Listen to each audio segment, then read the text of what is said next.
এত চেয়ার যে হুজুর হুজুর চেয়ার তো দেখছেন, আরো চেয়ার আইতেছে,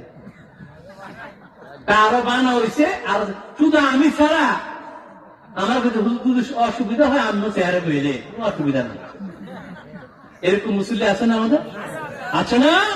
চেয়ারে বয়ে নামাজ পড়বেন ঠিকই, যারা কারা করবে, যারা মাজুর অবস্থা হাঁটতে পারে না তারা বলবে চেয়ারে, ভাড়া বলবে চেয়ারে বয়। আছে না এরকম?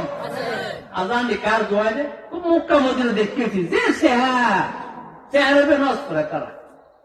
আছে না এরকম? বলছে না আমার আগে বক্তা আব্দুর রহমান সুদাইস যখন তেলাওয়াত করে আসলে বলতে কোরআনটা নাজিল হইতেছে, সুবহানাল্লাহ বলেন না? সেই জন্য রাসূল দেখেন তিনি অসুস্থ অবস্থা, সাহাবীদের কাজে ভর দিয়ে তিনি নামাজ পড়তে গেছেন, আল্লাহু আকবার। আর আমরা অসুস্থ হয়ে গেলে একটু হয়ে গেলেই যে হাঁটতাছি না, গড়ে হয়ে গেল।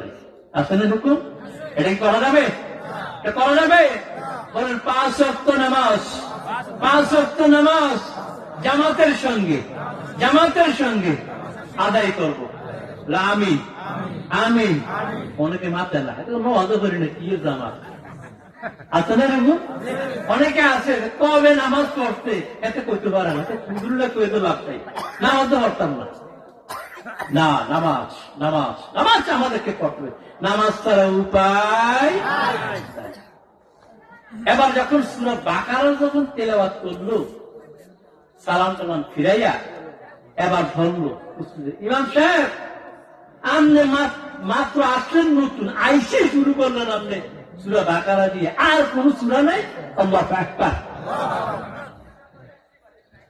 এবার একেবারে চলো আল্লাহ রাসূলের দরবারে গিয়ে এটা নিয়ে একটু আমরা পরামর্শ করি।